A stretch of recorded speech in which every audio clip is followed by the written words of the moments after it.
అనుమతులు లేని అదనపు అంతస్తుల నిర్మాణాలు అక్రమార్కులకు కాసులు కురిపిస్తున్నాయి.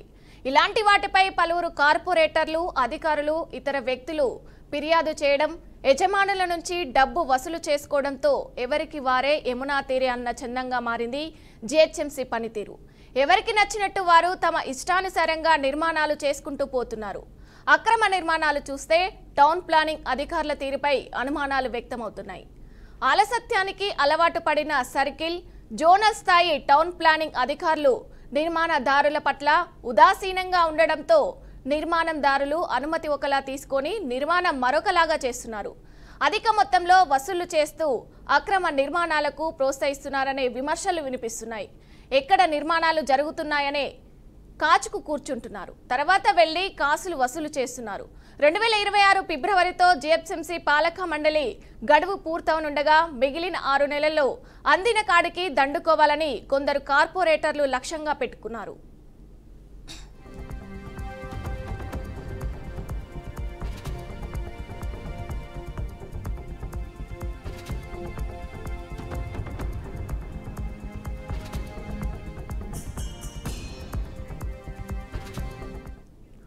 మరోవైపు అక్రమ నిర్మాణాలు నగరాభివృద్ధికి అడ్డుగా మారుతున్నాయి. ఇష్టానుసారం పుట్టుకొస్తున్న కట్టడాలతో భూగర్భ మురుగునీటి వ్యవస్థ ధ్వంసమవుతుంది. రహదారులు సరిపోవట్లేదు. కోట్లాది రూపాయల ప్రజాధనాన్ని మౌలిక సౌకర్యాల కోసం ఖర్చు చేస్తున్న నగర జీవన ప్రమాణాలు మెరుగుపడట్లేదు.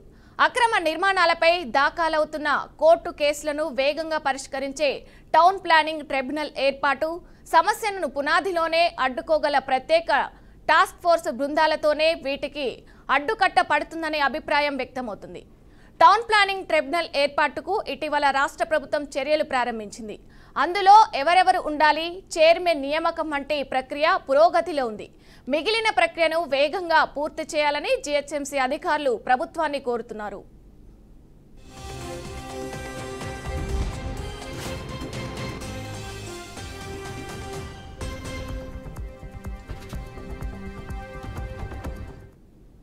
బల్దియాలోని అన్ని విభాగాలకు సంబంధించిన కోర్టు కేసుల్లో 90% టౌన్ ప్లానింగ్ విభాగమే. గత 15 ఏళ్లకు సంబంధించి 16,000 కేసులు పెండింగ్లో ఉన్నాయి. న్యాయస్థానాలకు సరైన వివరాలు ఇవ్వకపోవడం, సమయానికి కౌంటర్ దాఖలు చేయకపోవడం వంటి కారణాలతో ఈ సమస్య నెలకొంది. ఇదేంటని అడిగితే నగరంలో 150 డివిజన్లు ఉన్నాయని, అరకొర సిబ్బందితో కౌంటర్లు దాఖలు చేయలేకపోతున్నట్టు అధికారులు చెప్తున్నారు. సెక్షన్ అధికారులు, టీపీఓలు, ఏసీపీలు అరకొరగా ఉన్నారని, కొన్నిసార్లు కూల్చివేతలకు యంత్రాలు, సిబ్బందిని కూడా సమకూర్చడం లేదని వాపోతున్నారు. గ్రేటర్లో అక్రమ నిర్మాణాలను అడ్డుకునేందుకు ప్రత్యేక టాస్క్ ఫోర్స్ బృందాలను నియమిస్తూ జీవో నెంబరు 200ను విడుదల చేశారు. జీహెచ్ఎంసీ కింద పనిచేసిన ఈవీడీఏ అధికారులు, సిబ్బంది యంత్రాలను ఎస్టీఎఫ్ సేవలకు ఉపయోగించుకోవాలని సూచించారు. తర్వాత ఈవీడీఎం విభాగం జీహెచ్ఎంసీ నుంచి విడిపోయి హైడ్రాగా మారింది. ప్రస్తుతం టౌన్ ప్లానింగ్ అధికారులే అక్రమ నిర్మాణాలకు నోటీసులు ఇస్తున్నారు.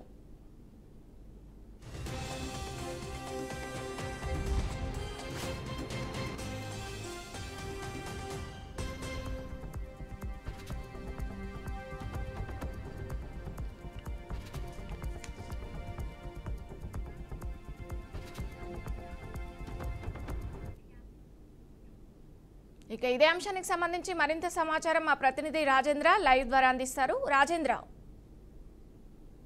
Thank you. ఇటీవల కాలం వరకు జిహెచ్ఎంసీగా ఉన్న ప్రస్తుతం హైడ్రాగా మార్పు చెందిన నేపథ్యంలో నగరంలో ఎలాంటి మార్పులు కనిపించడం లేదు. జిహెచ్ఎంసీ హైడ్రాగా మాత్రమే మార్పు చెందింది. అయినప్పటికీ కూడా ఈ అవినీతి అక్రమాలకు సంబంధించిన వ్యవహారాల్లో మాత్రం మార్పులు కనపడటం లేదని విమర్శలు వెల్లువెత్తున్నాయి.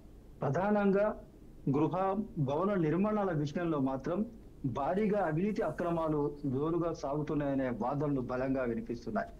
అయితే సాధారణంగా ఒక భవనం నిర్మించాలంటే దానికి అవసరమైన శాఖ నుండి అనుమతులు అన్ని రకాలుగా తీసుకున్న తర్వాతనే భవనం నిర్మించాల్సిన పరిస్థితి ఉంది. అనేక ప్రాంతాల్లో భవన నిర్మాణాలకు సంబంధించి తీసుకున్న ఏవైతే దాఖలాలు ఉంటాయో వాటికి సంబంధించి కాకుండా అదనంగా భవన నిర్మాణాలు జరుగుతున్నప్పటికీ అధికార యంత్రాంగం చూసి చూడనట్లుగా ఉంటుందనే విమర్శలు కూడా వ్యక్తమవుతున్న పరిస్థితి ఉంది. జిహెచ్ఎంసీ నుంచి తీసుకున్న అనుమతులు వేరు, నిర్మాణాలు మరో రకంగా ఉంటున్నాయి. అయితే వీటిని సాకుగా చేసుకొని కొందరు అక్రమార్కులు ఆ వసూళ్ల దందాకు పాల్పడుతున్నారనే వాదనలు కూడా వినిపిస్తున్న పరిస్థితి ఉంది. జిహెచ్ఎంసీ పరిధిలో 150 డివిజన్లు ఉండగా వాటికి సంబంధించిన కార్పొరేటర్లలో అనేక మంది అక్రమ పద్ధతిలో వసూళ్లకు తెరలేపుతున్నారు. అయితే ప్రధానంగా టౌన్ ప్లానింగ్ విభాగంలో పనిచేస్తున్న కొందరు అవినీతి అక్రమ సిబ్బంది, ఉద్యోగుల సహకారంతో ఈ వసూళ్ల దందాకు పాల్పడుతున్నారని విమర్శలు వ్యక్తమవుతున్నాయి. అనుమతి లేకుండా అదనంగా నిర్మించిన భవనాల నిర్మాణాలకు సంబంధించిన వివరాలు ముందస్తుగానే సేకరించి ఆయా యజమానుల నుండి అక్రమ పద్ధతిలో లక్షల్లో వసూలు చేస్తున్నారనే వాదనలు కూడా వినిపిస్తున్న పరిస్థితి ఉంది. అయితే అనుమతులు లేకుండా అదనపు భవనాలు నిర్మించిన యజమానులకు భవిష్యత్తులో విక్రయించే సమయంలో అనేక సమస్యలు ఎదురవుతాయనే ఒక విషయాన్ని కూడా మర్చిపోయి తాత్కాలికంగా అదనపు భవనాలను నిర్మించుకొని నగదు ముట్ట చెప్పి వారి పని కానిస్తున్నారు. ఈ నేపథ్యంలోనే భవిష్యత్తు విషయాన్ని కూడా దృష్టిలో పెట్టుకోవాల్సిన అవసరం యజమానుల్లో ఉందనే విషయాన్ని కూడా గ్రహించాల్సిన పరిస్థితులు ఎంతైనా ఉంది. జిహెచ్ఎంసీ పరిధిలో వేలాదికి పైగా అక్రమ భవన నిర్మాణాలు జరుగుతున్నాయనే వాదనలు బలంగా వినిపిస్తున్నాయి. అయితే అవినీతి అక్రమాలకు పాల్పడుతున్న సిబ్బంది మాత్రం చేతి వాటాన్ని భారీగానే ప్రదర్శిస్తున్నారు.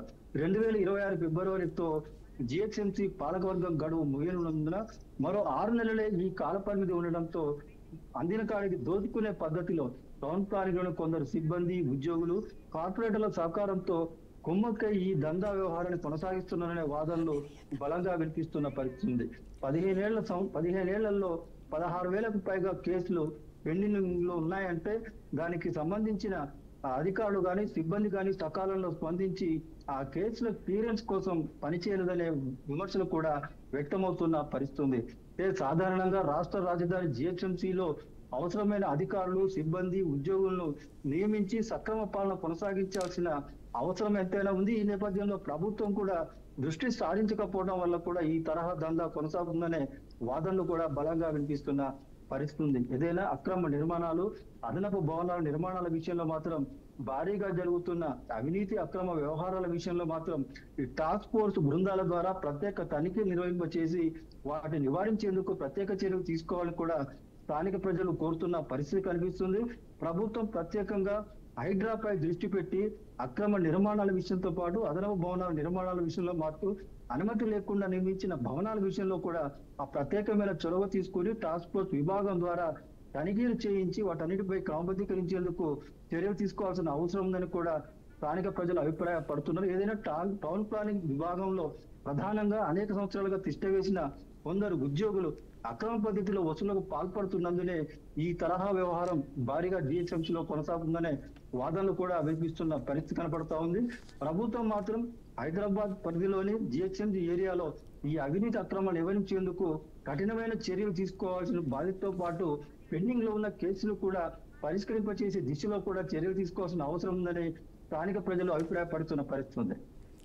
రాజేంద్ర, ఒక నిర్మాణానికి అనుమతి తీసుకొని వేరే మాదిరిగా వీలవుతుందా? ఇలా జరిగితే అసలు దానికి బాధ్యత ఎవరు?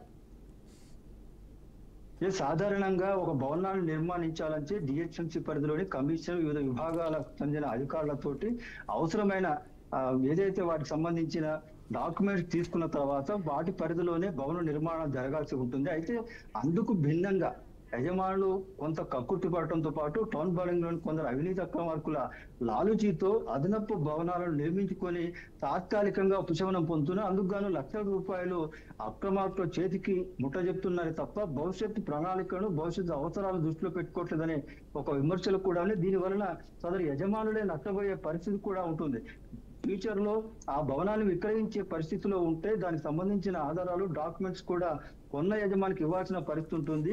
అయితే డాక్యుమెంట్స్ ఒక రకంగా ఉండి భవన నిర్మాణం మరో రకంగా ఉండటం వలన ఆ టెక్నికల్ గా కూడా సమస్యలు వచ్చే అవకాశం ఉంది. దాని ద్వారా క్రయ విక్రయాలు కూడా జరగకపోయే ఆ పరిస్థితి, ప్రమాదం కూడా ఉంది. ఈ విషయాన్ని గ్రహించకుండా తాత్కాలిక అవసరాలు, పరిస్థితులు దృష్టిలో పెట్టుకొని అప్పటికప్పుడు ఎక్కువ మొత్తంలో ప్రభుత్వానికి చెల్లించకుండా దాటవేసేందుకు అక్రమ పద్ధతిలో అక్రమంగా అదనపు భవనాలు నిర్మిస్తున్నారనే వాదనలు కూడా వినిపిస్తున్నాయి. రాజేంద్ర, టౌన్ ప్లానింగ్ అధికారులు ఇంత ఉదాసీనంగా ఉంటే వారిపై ఎలాంటి చర్యలు తీసుకోవాలంటారు? వ్యవహారం అనేక సంవత్సరాలుగా టౌన్ ప్లానింగ్ విభాగంలో పనిచేస్తున్న కొందరు అవినీతి అక్రమార్కులు వాళ్ళు చాటుమాటుగా దొంగచాటుగా ఇటు అదనంగా డబ్బు సంపాదించే ధోరణితో మాత్రం వ్యవహరిస్తున్న తీరు అయితే గతంలో పలు ఘటనలు వెలుగులోకి వచ్చి అయితే వారిపై ఉన్నతాధికారులు చర్యలు తీసుకుని అయితే తూతూ మంత్రంగా చర్యలు తీసుకోవడం వలన ఈ అవినీతి అక్రమాలకు అలవాటు పడిన ఉద్యోగులు సిబ్బంది ఎవరైతే ఉన్నారో వారి వ్యవహారాన్ని మాత్రం యథేచ్ఛగానే కొనసాగింప చేస్తున్నారు. కఠినమైన నిర్ణయాలతోటి అవినీతికి పాల్పడిన వారిపై నిర్దిష్టమైన చర్యలు తీసుకున్నట్లయితే ఈ తరహా వ్యవహారం కొనసాగే అవకాశం ఉండేది కాదు. తాత్కాలికంగా సస్పెన్షన్ ఇవ్వటంతో పాటు మెమో ఇవ్వటం వంటి ఘటనలతోటి సరిపెట్టడంతో కొద్ది రోజులు కొద్ది నెలలు విరామం తర్వాత తిరిగి యథావిధిగా ఆ విధుల్లో చేరి వారి గతంలో ఉన్న ఏదైతే అవినీతి అక్రమ పద్ధతులు ఉన్నాయో వాటిని యథావిధిగా కొనసాగింప చేస్తున్నారు. అలా కాకుండా నిర్దిష్టంగా సీరియస్ గా చట్ట ప్రకారంగా సదరు అవినీతి అక్రమాలకు పాల్పడిన ఉద్యోగిపై కానీ అధికారిపై కానీ కఠినమైన చట్టపరమైన చర్యలు తీసుకొని ఉద్యోగానికి దూరంగా ఉంచే పరిస్థితులుగా తీసుకొచ్చినట్లయితే ఇటువంటి అవినీతి అక్రమాలు జరిగే అవకాశాలు లేవని ప్రజలు అభిప్రాయపడుతున్న పరిస్థితి. రాజేంద్ర, ఇలాంటి నిర్మాణాల వల్ల గాలి నాణ్యత కానీ డ్రైనేజ్ కానీ నీటి సరఫరా కానీ వీటిపై ఎలాంటి ప్రభావం పడుతుందంటారు అసలు? ఎందుకంటే ఏదైతే నిబంధనల మేరకు భవన నిర్మాణాలు ఈ నివాస గృహాలు కనుక నిర్మాణం జరిగినట్లయితే భవిష్యత్తులో వరదలు వచ్చే నీరు కానీ మురుగు నీరు కానీ ఏదైతే స్వేచ్ఛగా వెళ్లే అవకాశం ఉంటుంది. గాలి వెలుతురు కూడా స్వచ్ఛంగా ఆ నివాస గృహాల్లోకి భవనాల్లోకి వచ్చే విధంగా ఉంటుంది. అంటే నిబంధనల ప్రకారంగా అటువంటి అనుమతులు లేకుండా అక్రమ పద్ధతిలో కాస్తో కూస్తో ముడుపులు చెల్లించి భవన నిర్మాణాలు చేయడం, నివాస గృహాలు కట్టుకోవటం వలన ఈ డ్రైనేజీ నీరు కానీ వరద నీరు కానీ వచ్చిన సమయంలో ఎటు వెళ్లే పరిస్థితి లేకపోవడం వలన అక్కడే నిలిచిపోయి దుర్గంధమైన పరిస్థితులు వెదలే అవకాశం ఉంటుంది. ఈ గాలి వెలుతురు కూడా ఆ నివాసాల్లోకి భవనాల్లోకి వచ్చే పరిస్థితి కూడా ఉండదు. ఈ విషయాలైనా సరే సదరు యజమానులు గ్రహించకపోవడం వల్ల ఈ తరహా భవన నిర్మాణాలు జరుగుతున్నాయి. అయితే ఎక్కడైతే అక్రమ పద్ధతిలో భవన నిర్మాణాలు జరుగుతున్నాయో ఆ విషయం పైన మాత్రం స్థానిక సిబ్బంది ఉద్యోగులు పర్యవేక్షణలో కొనసాగుతున్నాయి. అలా కాకుండా ఉన్నతాధికారుల పర్యవేక్షణ కూడా కొనసాగటమే కాకుండా టాస్క్ ఫోర్స్ బృందం ప్రత్యేకంగా కూడా ఎవ్రీ వీక్ అన్ని డివిజన్లలో కూడా పర్యవేక్షించి ఇటువంటి వాటిపై ఎక్కడైనా అనుమానం వస్తే అక్కడ వాటిని నిలదీసి ఆ డాక్యుమెంట్స్ పరిశీలించి అక్రమ పద్ధతుల నిర్మాణాలు జరిగితే వాటి వెంటనే కట్టడి తీసుకొని వారిపై చర్యలు తీసుకునే పరిస్థితులు ఇంకా జరిగితే మాత్రం ఇటువంటి ఘటనలు జరగవు. భవిష్యత్తులో కూడా ఎలాంటి ఇబ్బందులు ఉండే అవకాశం కూడా ఉండదు.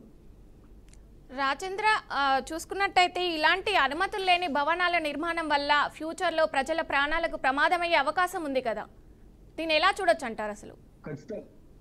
ఖచ్చితంగా ఉంటుంది. ఇప్పటికే తెలంగాణ కాకుండా ఇతర ప్రాంతాల్లో కూడా అక్రమ పద్ధతిలో భవన నిర్మాణాలు జరగటం, సేఫ్టీ మెజర్మెంట్స్ లేకపోవటం, ఫైల్స్ వంటి అనుమతులు లేకుండా కూడా భవన నిర్మాణాలు జరిగాయి. ప్రమాదాల సమయంలో వాటికి ఎలాంటి అనుమతులు లేవని చెప్పి తేలినప్పటికీ కూడా భవిష్యత్తులో అలాంటి ఘటనలు జరగకుండా ఉండే విధంగా అధికార యంత్రాంగం సీరియస్ గా నిర్దిష్టమైన చర్యలు తీసుకొని ఉంటే ఇటువంటి అక్రమ పద్ధతిలో భవన నిర్మాణాలు అదనపు భవనాలు నిర్మించే అవకాశాలు ఉండేవి కావు. ఎందుకంటే అనుమతులు లేకుండా అడ్డదిడ్డంగా అడ్డదారిలో భవన నిర్మాణాలు జరిగితే ఏదైనా ప్రమాదం సంభవించినప్పుడు సదరు యజమానికి రావాల్సిన నష్టపరిహారం రాకపోవడంతో పాటు ప్రమాదం జరిగిన ఘటనలో అనేక మంది మృత్యువాదకు గురవుతారు. వాటికి కూడా నష్టపరిహారం వచ్చే పరిస్థితి కూడా పరిస్థితి ఉండదు.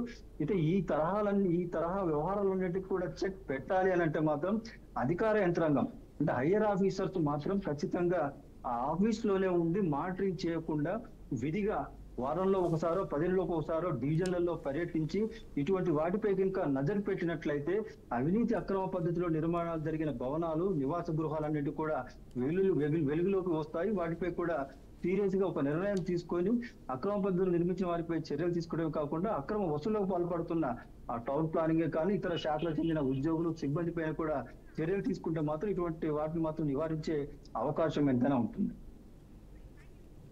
Okay, thank you Rajendra.